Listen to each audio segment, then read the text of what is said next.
I am reviewing Ms. Holmes and Ms. Watson, Apartment 2B by Kate Hamill and directed by Kelly O'Donnell, running through February 18th at Playhouse on Park at 244 Park Road in West Hartford, Connecticut. You can team up with me on my own Patreon page, where for as little as $1 you can help support my show. With news publications cutting back on arts news and reviews, many critics have been laid off and are now working independently.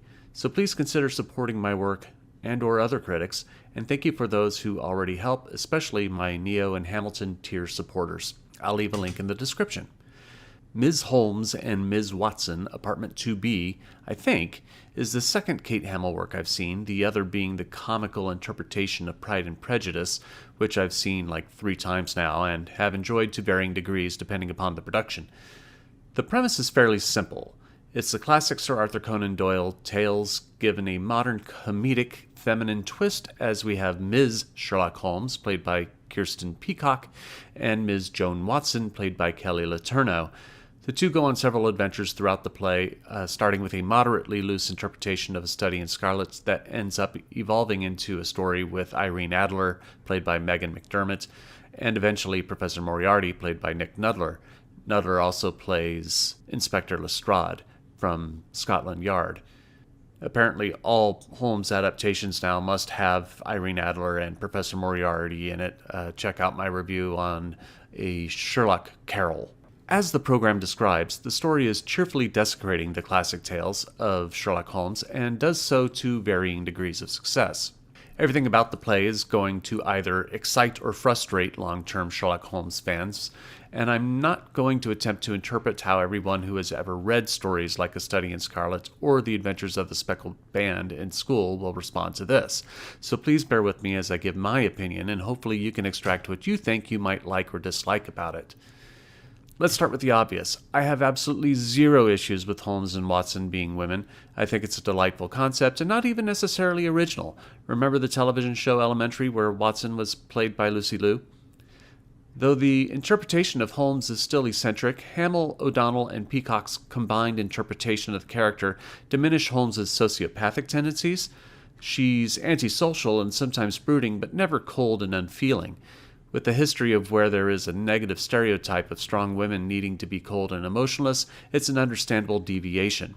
The changes in Watson are interesting. She's still a medical doctor, but quit the practice during the COVID-19 pandemic due to a new and curious aversion to blood that Holmes looks to deduce as to why Watson had grown such a psychological block.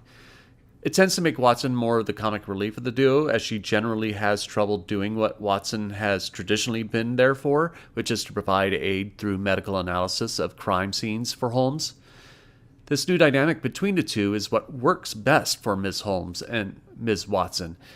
Their relationship develops and allows for one great comedic scene in a bathtub with a dead body and a more touching testimony by Watson to Holmes in the second act. What doesn't work is much of the other humor, which feels forced, especially the opening of the play where Watson moves in with Holmes. Mrs. Hudson, also played by McDermott, way overstays her welcome on stage, running around apparently asserting to the audience that this is going to be a comedy and trying to convince Watson to stay as a tenant. It's too much. It's a conscious attempt to force humor at the audience, and it gets very grating very fast, and it ends up souring much of the humor going forward because it's so over the top it creates an imbalance with everything else. Thankfully, there's an intermission which allowed me to reset.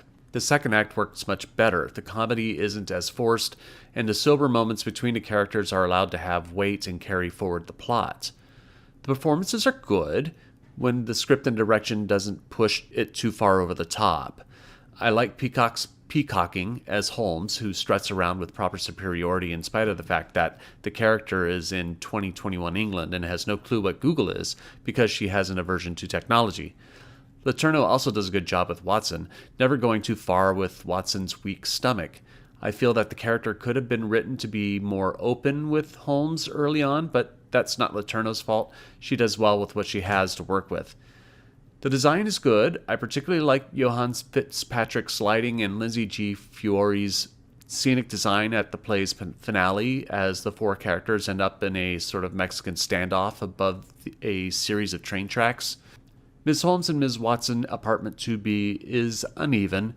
The first act especially has problems setting a right tone for the play. Purists may have issues with character interpretations, but it isn't supposed to be a faithful representation of the characters, so for me it's not a major crime. I like it enough for what it is, and I'm glad I saw it, but I wouldn't make an effort if I was a ticket buyer to see it twice. But I'm only one man's opinion, so be sure to leave yours in the comments below. If you'd like to see Ms. Holmes and Ms. Watson, apartment 2B, I'll leave a link in the description where you can get tickets. Also in the description, I'll leave a link to my Patreon page where you can support my channel. You can also support my channel by liking, sharing, and subscribing, and click the notification bell to be alerted to future reviews. My next review is in flux. It may be Hartford Stage's Simona's Search, or it may be TheatreWorks Hartford's The Garbologists. So stay tuned, and we will see which one it is. Thank you for watching, and I will see you at the theater.